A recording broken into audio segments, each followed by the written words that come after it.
Sir stress అనేది ఈ కాలంలో చాలా మంది ఫేస్ చేస్తున్నారు. సో ఈ స్ట్రెస్ వల్ల చాలా క్రానిక్ ఇష్యూస్ కూడా దారితీస్తుంది. సో మీరు స్ట్రెస్ హీలింగ్ లో చాలా ఎక్స్పర్ట్, చాలా మందిని డిప్రెషన్, యాంగ్జైటీ, స్ట్రెస్ లో నుంచి బయటకు తీసుకొచ్చారు. సో మీరు స్ట్రెస్ హీలింగ్ కి ఎలాంటి థెరపీస్ వాడతారు అండ్ మీ అప్రోచ్ ఎలా ఉంటుంది? స్ట్రెస్ అనేది కేవలం పెద్దవాళ్ళకు అనే కాదండి, పిల్లలకు కూడా స్ట్రెస్ ఉంది. అసలు ఇప్పుడు చిన్నపిల్లలు, స్కూల్కి వెళ్ళే పిల్లల దగ్గర నుంచి చూసుకుంటే మరి ఇంట్లో రిటైర్డ్ అయిపోయిన ముసలి వరకు కూడా అందరికీ కూడా స్ట్రెస్ అనేది ఉంది. వర్కింగ్ ఉమెన్ కానీ, వర్కింగ్ మెన్ కానీ ఎవరైతే ఉన్నారో ఐటీ కంపెనీస్ లో వాళ్ళకి ఇంకా విపరీతమైనటువంటి ఒత్తిళ్లు ఉన్నాయి బాగా. సో ఈ స్ట్రెస్ కొంతమందికి యాంగ్జైటీ, టెన్షన్, డిప్రెషన్ ఇవన్నీ కూడా ఉంటాయి. సో ఇవి root cause for many issues అన్నమాట, ఫిజికల్ ప్రాబ్లమ్స్ కూడా. సో ఈ స్ట్రెస్ ఒక్కటి తగ్గించేస్తే చాలా వరకు హార్మోనైజ్ అవుతుంది బాడీ. కొందరు ఏం చేస్తారు, తెలియకుండా సిగరెట్ తాగడమో లేదా డ్రింక్ అలవాటు చేసుకోవడమో లేదా వేరే వేరే వ్యసనాలకు వెళ్ళిపోతూ ఉంటారు. అది ఏం చేస్తుంది, లాంగ్ రన్ లో మన నర్వస్ సిస్టమ్ ఇంకా పాడు చేసి ఇంకా ఎక్కువగా స్ట్రెస్ కి లీడ్ చేస్తుంది అనమాట. సో అలా కాకుండా నేచురల్ పద్ధతిలో ఇప్పుడు నా దగ్గరకు వచ్చే వాళ్ళందరికీ మేము ఏం చేస్తామంటే క్రేనియల్ ఓస్టియోపతి అలాంగ్ విత్ మర్మ,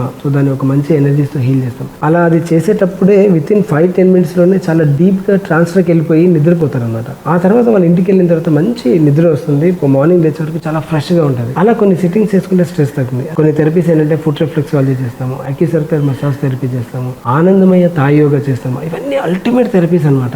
ఇలా చేసేటప్పుడు ఏమవుతుందంటే ఆ చేసేటప్పుడే మనిషి కంప్లీట్ గా చాలా వరకు స్ట్రెస్ అనేది బాడీ నుంచి అంతా కూడా తగ్గిపోతూ ఉంటుంది. సో అలా కొన్ని సిట్టింగ్స్ చేసుకున్నారనుకోండి, తర్వాత ఆటోమేటిక్ గా దాని నుంచి వచ్చే సైడ్ ఎఫెక్ట్స్ కూడా రాకుండా ఉంటుంది. సో ఇలా చాలా మందికి మనం స్ట్రెస్ మేనేజ్మెంట్ చేయొచ్చు. తర్వాత వాళ్ళకి ఓన్ గా ఇంట్లో ప్రాక్టీస్ చేసుకోవడానికి కొన్ని ప్రాణాయామ టెక్నిక్స్ చూపిస్తాం. సో దట్ వాళ్ళు సెల్ఫ్ గా మళ్ళీ దాన్ని మేనేజ్ చేసుకోవచ్చు అనమాట. స్ట్రెస్ రాకుండా ఎలా ఉండాలి, డిప్రెషన్ లోకి వెళ్ళకుండా ఎలా ఉండాలి. కాకపోతే ఇవన్నీ చేసినా కూడా మాన్యువల్ గా ఎన్ని రకాలు చేసినా కూడా కొంచెం కౌన్సిలింగ్ పార్ట్ అనేది చాలా ఇంపార్టెంట్ అండి. సో పర్సన్ కి మేము ఏం చేస్తామంటే కొన్ని సిట్టింగ్స్, ఒక 2-3 సిట్టింగ్స్ మేము కౌన్సిలింగ్ అనేది తీసుకుంటాం. ఆ కౌన్సిలింగ్ లో వాళ్ళ రూట్ కాజ్ ఏంటి, అసలు స్ట్రెస్ కి కారణాలు ఏంటి అనేది మనకు తెలుస్తుంది. దాని నుంచి ఎలా మేనేజ్ చేయాలి, ఎలా బయటపడాలన్న దాని మీద వాళ్ళకి ఎక్స్పర్టైజ్, వాళ్ళు సెల్ఫ్ గా ఎట్లా ఎక్స్పర్ట్ అవ్వాలన్న దాని మీద ట్రైనింగ్ ఇస్తాం అనమాట.